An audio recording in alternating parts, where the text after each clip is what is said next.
In this video, I'll take you along as I create a project in Cost Tracker. You'll see that it's very easy to do and needs hardly any setup to get going.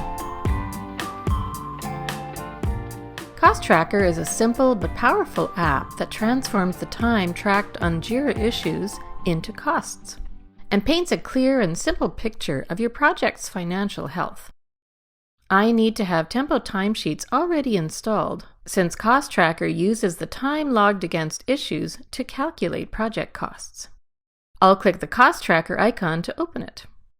And here on the home page, I see all the existing Cost Tracker projects to which I have access.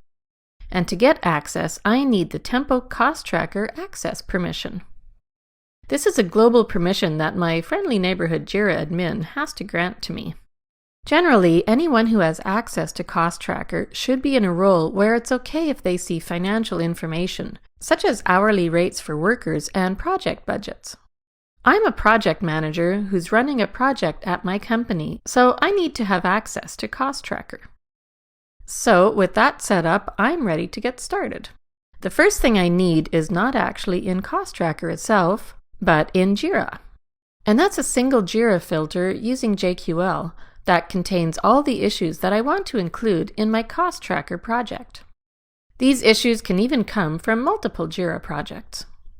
The nice thing about Cost Tracker is that I don't need to have all the issues worked out and assigned before I can create a Cost Tracker project. And now I can get back to Cost Tracker, and I'll create my project. I'll call this project SharePort, since that's the name of the Knowledge Portal project that I'm managing. Normally, I'd select my Jira filter here, but I'll leave it open for now so that I can show you how to add it later. And this may be the case when you're starting up a project at work, but there's no Jira project or issues created yet. I'll enter a default hourly rate of $80 for all the project team members. And I can change this later, so there's no pressure to know everything right now. I'll leave the currency at US dollars, and then Create. I could select Create and Configure here, and that would let me add all this information plus my budget.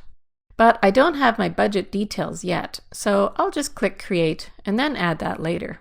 And that's all it takes to create a basic Cost Tracker project.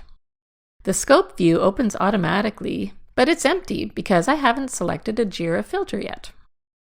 So let's say that my project has been going on for a while, and now it's time to select that filter. I click Set Scope at the bottom here and select my Jira filter. And all the Jira issues in the filter are imported here. Now I can see the labor costs that are based on the number of hours logged on the Jira issues at the hourly rate that I entered.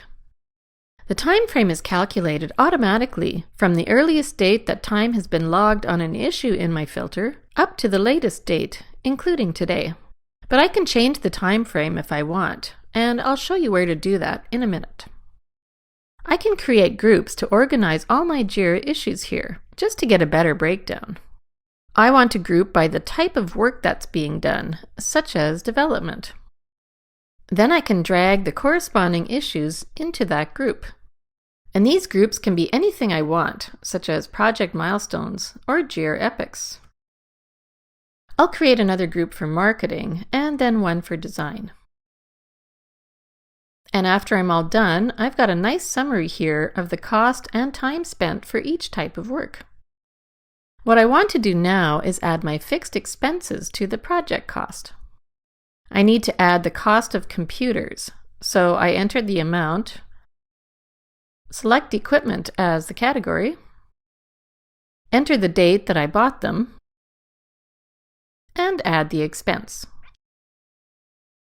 I also need to enter the rent for our office space, which happens on the first of each month and is a recurring expense. And our lease goes for another 12 months. And down here you see this little icon that shows it's a recurring expense. And the expenses that are in the future are grayed out. I'm also finally ready to add my budget, which I can do here under Configuration. And I'll enter $100,000. And here's where I can change the time frame to something other than the automatically calculated dates. Let's say if I want to see the project costs for just a particular month. And see this?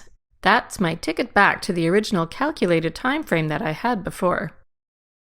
I have discovered that one of my team members is going to need a new hourly rate, so I can update that here.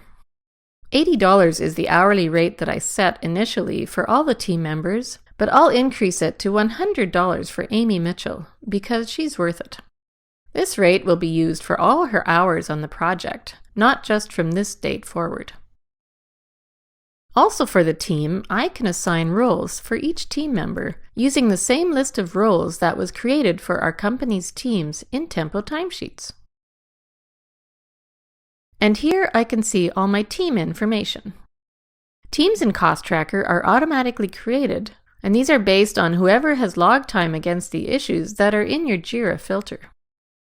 I can see a very colorful breakdown of the costs per team role, and also the time spent by each member and their cost. So this page gives me a lot of insights into both individual and job role contributions to the project. Now I can go to the overview to see the big picture of my project. I can see my fixed expenses in light blue, plus the labor in dark blue, and these add up to the total actual costs. The budget shows up here at the top, so I can see how closely the costs are tracking to that. Luckily, I've got some room left. Finally, I want to share my Cost Tracker project with others, so I go back to Configuration and select Sharing. And here I'll add only certain managers who also have permission to access Cost Tracker. And if that person doesn't have access, like Lars here, you'll get a warning so that you can remove them from the list. These individuals can view any of the project data, and they can also edit and update the project scope and configuration. To end things off, I'll click up here to return to the home page, and I see a nice snapshot of my project's financial health. So that's how easy it is to create and modify a Cost Tracker project. Thanks for watching this video, and I hope it helps you get started with your own project in Cost Tracker. For more information, make sure to check out the other Tempo videos and, of course, our Help Center.